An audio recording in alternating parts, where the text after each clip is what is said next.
Assalamualaikum warahmatullahi wabarakatuh.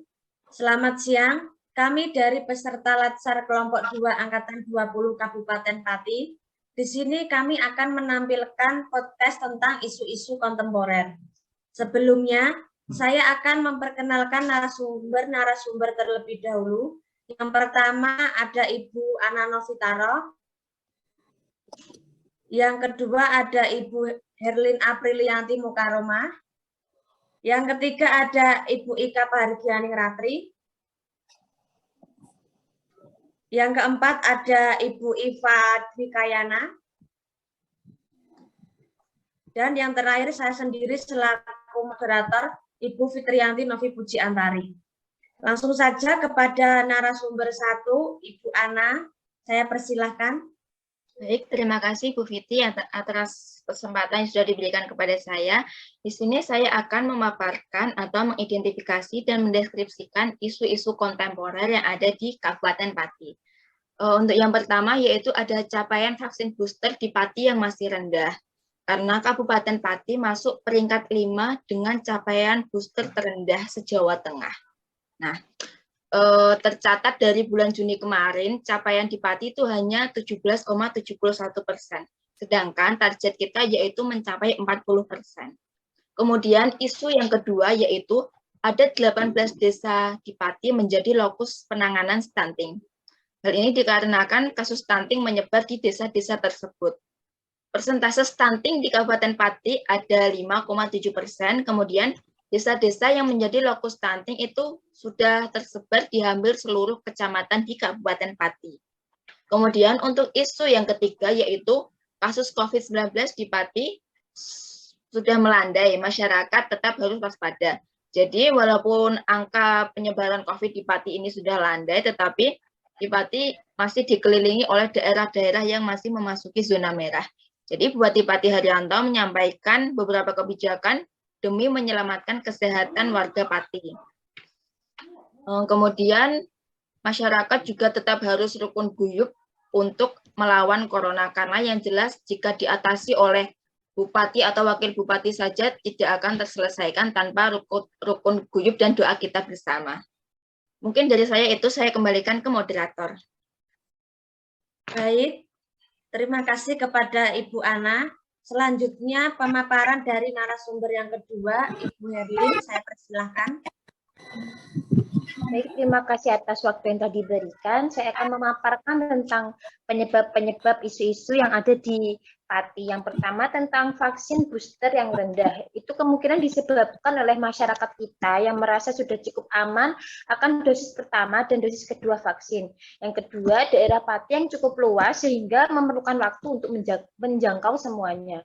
Untuk kasus yang kedua tentang stunting yang di daerah Pati, itu kemungkinan pertama penyebabnya adalah rendahnya asupan makanan yang sehat dan juga gizi, sehingga mempengaruhi kondisi bayi atau balita. Kemudian kemungkinan kedua, jauhnya akses pelayanan kesehatan sehingga masyarakat sendiri enggan untuk cek kesehatan bayi dan balitanya. Untuk kasus ketiga tentang kasus COVID yang melandai, masyarakat tetap diminta waspada. Itu disebabkan karena kemungkinan adanya varian-varian baru COVID-19 sehingga bisa saja menyebabkan lonjakan di daerah Kabupaten Pati. Itu saja dari saya kembalikan ke moderator. Terima kasih kepada Ibu Herlin. Selanjutnya pemaparan dari narasumber yang ketiga, Ibu Ika, saya persilahkan.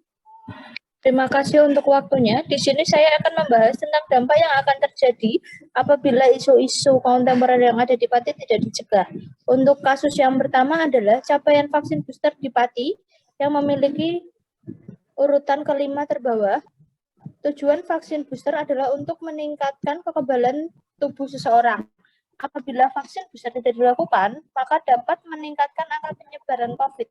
Selain itu, untuk dampak terparahnya adalah dapat meningkatkan angka kematian, terutama untuk para lansia yang disebabkan virus COVID ini. Untuk kasus yang kedua adalah kasus penanganan stunting di Pati. Stunting adalah masalah yang harus diperhatikan, karena apabila stunting tidak tertangani dengan baik, maka dapat menimbulkan kekebalan tubuh untuk anak yang rendah. Untuk dampak globalnya, apabila angka stunting tetap meningkat, maka akan menurunkan angka terbentuknya generasi muda yang cemerlang, dan cerdas. Untuk kasus yang ketiga adalah kasus COVID melandai, namun masyarakat tetap diminta untuk waspada. Apabila protokol kesehatan tidak dijaga, maka otomatis akan meningkatkan kasus penyebaran COVID, dan kemudian kemungkinan penularan virus COVID pun tetap akan terjadi pada masing-masing individu. Sekian dari saya kembalikan ke moderator.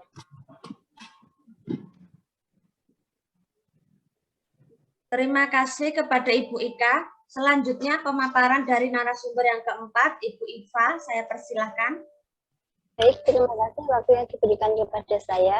Untuk kasus yang pertama, rendahnya capaian vaksin booster di masyarakat. Masyarakat diminta kooperatif dan mau mengikuti vaksin booster di puskesmas maupun di rumah sakit untuk meminimalisir paparan virus COVID varian baru yang saat ini baru merebak. Dan untuk kasus yang kedua, upaya untuk pencegahan stunting yang dilakukan adalah periksa kehamilan secara berkala, penuhi gizi ibu hamil dan menyusui, melakukan imunisasi lengkap pada bayi, memberikan ASI eksklusif sampai bayi 6 bulan, memberikan makanan pendamping ASI yang tepat saat anak usia 6 bulan ke atas, dan menjaga kebersihan lingkungan, contohnya sanitasi air bersih, jamban sehat, dan cuci tangan. Untuk kasus yang ketiga, walaupun kasus COVID melandai, masyarakat tetap diminta waspada demi untuk menyelamatkan kesehatan warga, salah satunya dengan menghindari kerumunan, menunda rencana keluar kota. Dalam penyampaian sosialisasi harus kreatif, tujuannya agar pesan sampai pada masyarakat. Itu saja yang dapat saya sampaikan. Selanjutnya waktu saya kembalikan ke moderator. Terima kasih kepada narasumber. Demikianlah podcast tentang isu-isu kontemporer dari kelompok 2. Kurang lebihnya kita mohon maaf. Billahi taufik wal hidayah. Wassalamualaikum warahmatullahi wabarakatuh.